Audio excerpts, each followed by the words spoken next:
Hello అండి, నమస్తే. ఇప్పుడు మాట్లాడే టాపిక్ వచ్చేసి రూపీ హిస్టారికల్గా డాలర్కి అగ్నిస్ట్గా పడిపోయేదానికి ప్రధాన కారణాలు ఏంటి. గత 10 సంవత్సరాలుగా నరేంద్ర మోదీ ఆర్థికంగా భారత ఆర్థిక వ్యవస్థను చిన్న భిన్నం చేయడం వల్ల రూపీ ఈ రోజుకి గ్రాడ్యువల్గా పడుకుంటే ఎలా వస్తుందని చెప్పే ప్రయత్నం అయితే చేస్తున్నాను. ఈరోజు మనం చూసుకున్నట్లయితే 2014కి యూపీఏ ప్రభుత్వం మన్మోహన్ సింగ్ గారు ప్రధానమంత్రిగా ఉన్నప్పుడు దిగిపోయే నాటికి రూపీ వచ్చేసి 61 రూపాయలు ఉంది, క్లోజ్ టు 61 రూపాయలు. ఈరోజు దగ్గరగా 86 రూపాయలు దాటేసింది.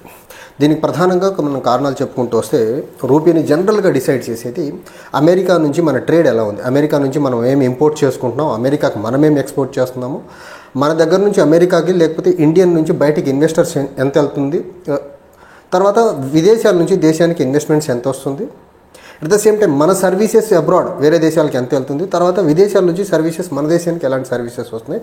వీటన్నిటి క్యూములేటివ్ ఎఫెక్ట్ ఏదైతే ఉందో ఇదంతా రూపాయల్లో మనం ట్రాన్సాక్షన్ చేయలేం కాబట్టి డాలర్స్లో చేయాలి కాబట్టి, సో ఈ డాలర్తో ట్రాన్సాక్షన్ చేయాలంటే డాలర్ మనం ఎంత ఎక్కువ కొనే కొద్ది రూపీ యొక్క వాల్యూ అంతా పడుకుంటా కిందికి వస్తుంది. సో దీనికి ప్రధానంగా మనం చూసుకున్నట్లయితే ట్రేడ్ పాయింట్ ఆఫ్ వ్యూలో చూసుకుంటే అంతకుముందు జీపీఎస్ జనరలైజ్డ్ ప్రిఫరెన్స్ సిస్టమ్ అని ఒక సిస్టమ్ ఉండేది. ఇండియాలో ఎంఎస్ఎంఈ గూడ్స్ ఏవైతే తయారవుతాయో వాటి డ్యూటీ ఫ్రీ ఇంపోర్ట్ అమెరికాలో ఉండేది. ఈ డొనాల్డ్ ట్రంప్ అనే వ్యక్తి అమెరికాకి ఇంతకుముందు 2016-2020 మధ్యకాలంలో ప్రెసిడెంట్గా ఉన్న క్రమంలో ఈ జీపీఎస్ ఫర్ ఇండియన్ ఎంఎస్ఎంఈ ప్రోడక్ట్స్ని బ్యాన్ చేసేయడం వల్ల వీటి మీద ఎక్కువ ఇంపోర్ట్ డ్యూటీస్ అక్కడ విధించడం వల్ల ట్రేడ్ తగ్గిపోయింది ఇక్కడ నుంచి.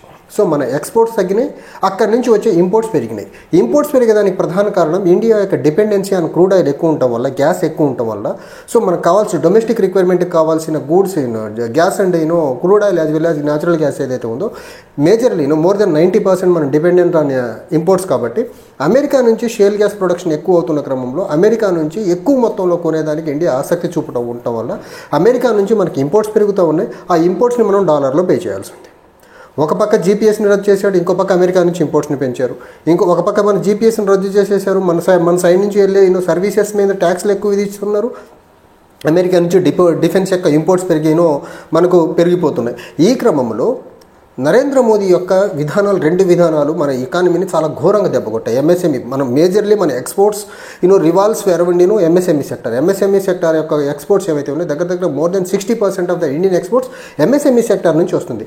డిమానిటైజేషన్ యాజ్ వెల్ జీఎస్టీ అనే ఒక హార్మ్ఫుల్ ఎక్సర్సైజెస్ ఏవైతే నరేంద్ర మోదీ 2014-2019 మధ్యకాలంలో ప్రధానిగా ఉన్నప్పుడు తీసుకున్న 2 నిర్ణయాలు ఏవైతే ఉన్నాయో భారతదేశంలో ఉన్న ఎంఎస్ఎంఈ సెక్టర్, ఇండియన్ ఎకానమీకి బ్యాక్ బోన్గా నిలబడినటువంటి ఎంఎస్ఎంఈ సెక్టర్ మొత్తాన్ని డ్రాస్టిక్గా కంప్లీట్గా డిస్మాంటిల్ చేసి పడేశాడు. దానివల్ల ఎంఎస్ఎంఈ సెక్టర్స్ చాలా వరకు షట్ డౌన్ అయిపోయినాయి. ఉన్న కొన్ని ఎక్స్పోర్ట్స్ డిమాండ్స్ని మీట్ అవ్వలేకపోతున్నాయి.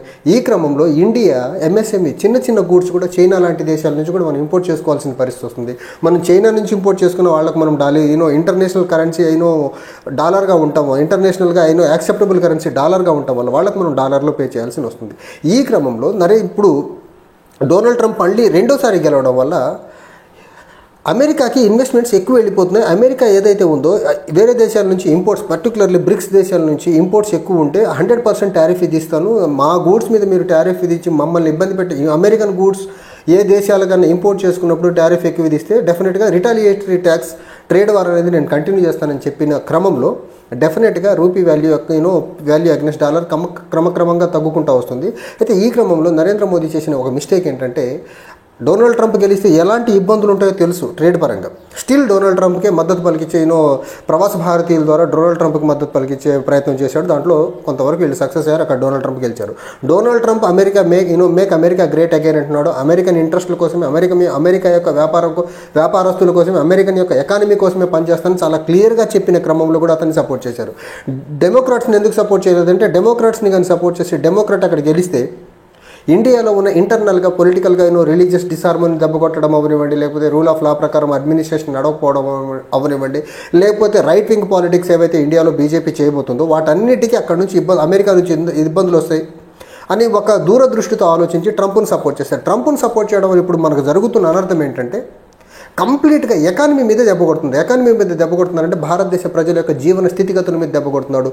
ఇప్పుడు మెజారిటీ ఆఫ్ ద మనకు క్రూడ్ ఆయిల్ అవనివ్వండి, గ్యాస్ అవనివ్వండి, డిఫెన్స్ అవనివ్వండి, అదర్ మెటల్ అదర్ మెటీరియల్స్ ఏవైనా మనం ఇంపోర్ట్ చేసుకుంటే వాళ్ళు పెద్ద మొత్తంలో పే చేయాల్సి ఉంటుంది. అది కూడా డాలర్ రోజు రోజుకి ఇండియా రూపీకి అగెనెస్ట్గా అప్రిషియేట్ అవుకుంటూ వెళ్తున్న క్రమంలో మన దగ్గర నుంచి పే చేయాల్సింది ఎక్కువ ఉంటుంది. పే చేయాల్సిన క్రమం పెరిగే కొద్ది ఇండియాలో ఇన్ఫ్లేషన్ పెరుగుతుంది. ఇండియాలో ఇన్ఫ్లేషన్ పెరిగే కొద్ది సామాన్య మానవుడి యొక్క డైలీ రిక్వైర్మెంట్స్, బేసిక్ నీడ్స్ని కొనేదానికి ఇబ్బంది అవుతుంది. ఈ రకంగా ఇన్ఫ్లేషన్ పెరిగే కొద్ది మొట్టమొదటిగా ఇబ్బంది అఫెక్ట్ అయ్యేది deprived sections, poorer people of the society. So అక్కడ డొనాల్డ్ ట్రంప్ అక్కడ గద్దెనెక్కి అక్కడ ట్రేడ్ వార్ ప్రకటిస్తే దేశంలో పేద ప్రజల మీద ఆ ప్రభావం చాలా ఎక్కువ పడుతుంది. పేద ప్రాబ్లం అందరి మీద పడుతుంది, పేదల మీద మరీ ఎక్కువ పడుతుంది, ట్యాక్స్ పేయర్స్ మీద కూడా ఇంకెక్కువ పడేదానికి ఆస్కారం ఉంది. ఈ రకంగా చూసుకుంటే ఇంకొకటి 2014కు ముందు రూపీ 61 రూపాయి డాలర్కు ఉండేదానికి కారణం ప్రధానంగా అప్పుడు ఇంటర్నేషనల్ లెవెల్లో క్రూడ్ ఆయిల్ యొక్క ప్రైస్ ఎలా ఉందంటే ఒక బ్యారెల్ $100 దాటి ఉండింది. నరేంద్ర మోడీ ప్రధాని అయ్యే క్రమంకి గ్రాడ్యువల్గా ఆ బ్యారెల్ క్రూడ్ ఆయిల్ ప్రైస్ వచ్చేసి తగ్గుకుంటూ క్లోజ్ టు లెస్ దెన్ 100 నుంచి తగ్గుకుంటూ 60, 40 ఒక స్టేజ్కి $40 పర్ బ్యారెల్ కూడా వచ్చింది. మళ్ళీ పెరుగుకుంటుంది 50-60 మధ్యలో ర్యాలీ అవుతూ ఉంది. సో 2014కు ముందు క్రూడ్ ఆయిల్ ప్రైస్ ప్రపంచవ్యాప్తంగా ఎక్కువ ఉంది. ఆ టైంలోనే 61 రూపాయలు ఉండింది మన డాలర్. ఇంకొకటి 2009 అప్పుడు గ్లోబల్ ఫినాన్షియల్ ఎకనామిక్ క్రైసిస్ వచ్చిన క్రమంలో ఆ క్రమంలో కూడా ఇండియా రెసిషన్లోకి వెళ్ళిపోయి ఆ టైంలో కూడా ఇండియన్ రూపీ 60 రూపీస్ దగ్గరే ఉంది. ఇప్పుడు రెసిషన్ లేదు, క్రూడ్ ఆయిల్ ప్రైస్ తగ్గింది ప్రపంచవ్యాప్తంగా, గ్యాస్ ప్రైసెస్ తగ్గినాయి. స్టిల్ ఇండియా యొక్క రూపీ 85 రూపాయలు దాటిందంటే ఇది కేవలం బీజేపీ అండ్ నరేంద్ర మోదీ యొక్క చేతగాని ఎకనామిక్ పాలసీస్ వల్లనే తగ్గుతున్నాయి. రెసిషన్ లేదు ప్రపంచవ్యాప్తంగా. బ్యారెల్ క్రూడ్ ఆయిల్ ప్రైస్ ఇంకా అమాంతంగా అంతకుముందు యూపీఏ టైంలో ఉన్నట్టు లేదు. స్టిల్ ఇండియన్ రూపీ ఇంతలా డిప్రిషియేట్ అవ్వకుంటూ రోజు రోజుకు తగ్గుకుంటూ వస్తుందంటే కేవలం ప్రభుత్వం యొక్క చేతగాని ఎకనామిక్ పాలసీస్, చేతగాని ఫిస్కల్ పాలసీస్ వల్లనే ఈ అనర్థం జరుగుతూ ఉంది. సో నరేంద్ర మోదీ ప్రధాని అయిన దగ్గర నుంచి నేను టైమ్ అండ్ అగైన్ చెప్తున్నా, ఎకానమీ పరంగా ఒక్క మంచి పాలసీ తీసుకురావాలా. తీసుకొచ్చిన 2 detrimental policies, GST as well as demonetisation, 2 detrimental to the Indian economy itself. MSME తర్వాత ఎంఎస్ఎంఈలో ప్రొవైడ్ అవబోయే జాబ్స్ ఏవైతే ఉన్నాయో మొత్తానికి ఒక స్టాగ్నెట్ సిచ్యువేషన్లోకి తీసుకురావడం వల్ల ఇండియాలో ఈరోజు highest rate of unemployment for the past 45 ఇయర్స్లో ఇప్పుడు హైయెస్ట్ రేట్ ఆఫ్ అన్ఎంప్లాయ్మెంట్ ఉందంటే దీనికి ప్రధాన కారణం బీజేపీ యొక్క చేతగాని ఎకనామిక్ పాలసీస్ వల్ల జరుగుతూ ఉంది. అండ్ నేను ఇంతకుముందు చెప్పినట్టున్నాను, ఇది మన ఆర్థిక మంత్రి ఎలాంటి వాళ్ళు ఇన్ఫ్లేషన్ పెరుగుతూ ఉంది, ఆనియన్ ప్రైసెస్ పెరుగుతూ ఉన్నాయి, టమాటో ప్రైసెస్ పెరుగుతూ ఉన్నాయి అంటే ఆవిడ చెప్పే మాట ఏంటంటే ఆనియన్ నేను తినను, దాని ప్రైస్ ఎంతో నాకు తెలియదని ఎంత బాధ్యత రాహిత్యమైన మాటలు చూడండి అసలు వీళ్ళు మాట్లాడేది. సో ఈ రకంగా నరేంద్ర మోదీ గత 10 సంవత్సరాలుగా ఎకనామిక్ పాలసీని చాలా డ్రాస్టిక్గా నరికేసే ప్రయత్నం చేశాడు. నరికేసి ఎంఎస్ఎంఈని చంపేశాడు, అన్ఎంప్లాయ్మెంట్ పెంచుకుంటూ వెళ్తున్నాడు. కానీ అదానికి అంబానీలకు మాత్రం మేలు చేసుకుంటూ ముందుకెళ్తున్నారు. ఇప్పుడు ఏదైతే ఈ డొనాల్డ్ ట్రంప్ రేపు జనవరిలో ప్రెసిడెంట్గా ప్రమాణ స్వీకారం చేసిన తర్వాత ఆయన ఖచ్చితంగా అఫీషియల్గా కొన్ని టారిఫ్స్ పెద్ద మొత్తంలో విధించిన క్రమంలో ఇంకా మనకి ఇంపోర్ట్స్ పెరుగుతాయి అక్కడి నుంచి మనకి. ఎందుకంటే ఇండియా వెస్ట్ ఏషియన్ కంట్రీస్ నుంచి క్రూడ్ ఆయిల్ గ్యాస్ డిపెండెన్సీ తగ్గించుకుంటూ అమెరికా నుంచి ఎక్కువ తీసుకోవాలని అమెరికా ఒత్తిడి పెడతా ఉంది. ఈ క్రమంలో అమెరికా నుంచి మనం ఎంత ఎక్కువ ఇంపోర్ట్స్ చేసుకుంటూ ముందుకెళ్లే కొద్దీ మన ఇండియన్ రూపీ అంత డిప్రిషియేట్ అవుతూ ఉంది. ఇండియన్ రూపీ ఎంత డిప్రిషియేట్ అయితే కామన్ మ్యాన్కి ఇక్కడ అంత ఎఫెక్ట్ అయ్యేదానికి ఆస్కారం ఉంది.